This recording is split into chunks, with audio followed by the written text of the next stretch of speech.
Do negative thoughts ever feel completely uncontrollable? They pop up automatically, they repeat themselves, and no matter how hard you try to stop them, they keep coming back. You might tell yourself, I can't control my thoughts. They just happen. Once they start, I'm stuck. But here's the surprising truth, one that most people are never told. Negative thoughts don't stop when you try to control them. They stop when you stop responding to them. Today, I'm going to show you exactly what actually makes negative thoughts lose their grip, using a metacognitive approach that works very differently from traditional advice. And yes, you can use it today. Let's clear something up right away. Negative thoughts are automatic. You don't choose when they appear. But what feels uncontrollable is not the thought itself. It's what happens after the thought appears.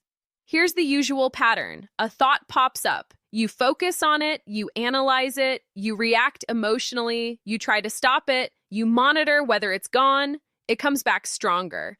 This whole loop is called CAS in Metacognitive Therapy, the cognitive attentional syndrome. CAS includes worrying, ruminating, checking thoughts, monitoring emotions, suppressing thoughts, analyzing meaning.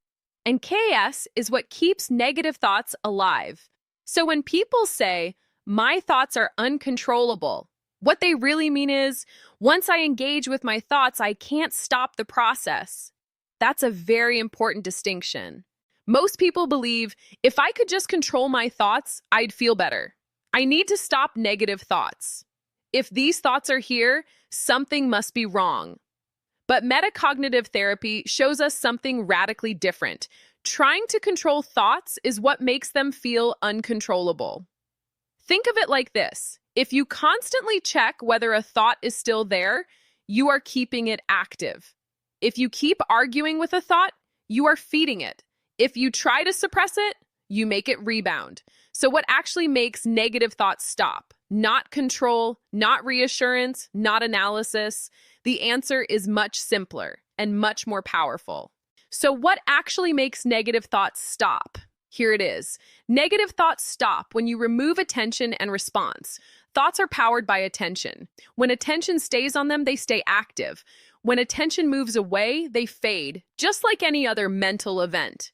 This is the metacognitive shift. Stop asking, how do I stop this thought? Start asking, do I need to respond to this thought? And the answer is almost always no. You don't need to fight thoughts. You don't need to fix them. You don't need to prove them wrong. You need to let them be irrelevant. Here's the clear practical solution you can use today. It's called the non-response rule. The rule is simple. When a negative thought appears, you do nothing with it. Not nothing as in freeze. Nothing as in no mental action. No. Analyzing, answering, pushing away, checking how you feel, reassuring yourself, judging the thought. Just non-response. Let me show you exactly how to apply it. Step 1, notice the thought. A thought appears, I'm failing. Something is wrong with me. This feeling won't go away. I'll never be normal again. You simply note a negative thought showed up. That's it. Step 2, do not evaluate the thought. No. Is this true? Why am I thinking this? What if it means something? Those questions pull you straight into CAS.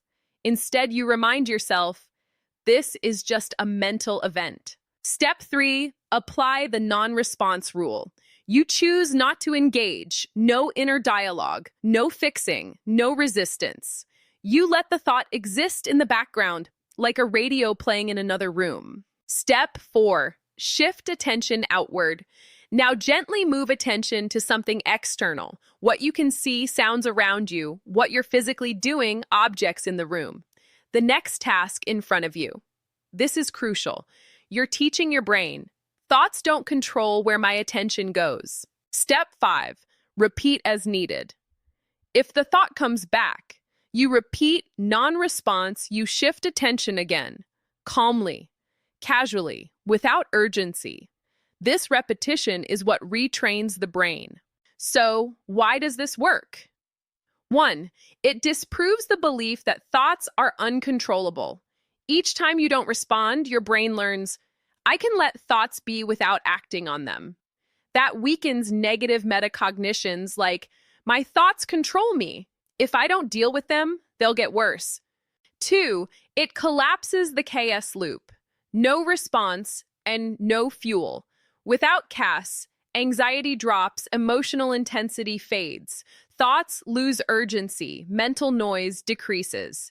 3, it retrains the threat system. Your brain stops flagging thoughts as danger signals. Instead, it learns these thoughts are irrelevant. That's when they begin to appear less often and with less force. Imagine this thought appears. What if I lose control? Old response, panic, analyze, check, feelings, reassure, monitor, spiral. New response, there's a thought.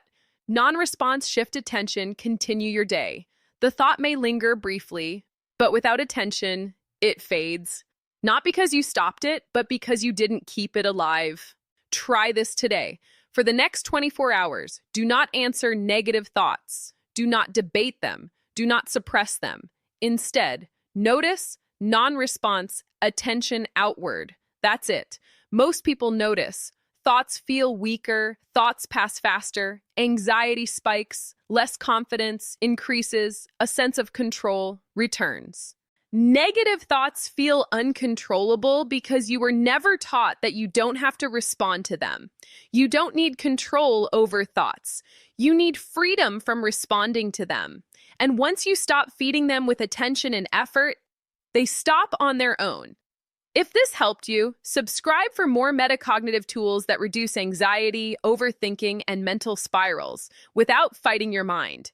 And tell me in the comments, which negative thought feels most uncontrollable for you right now?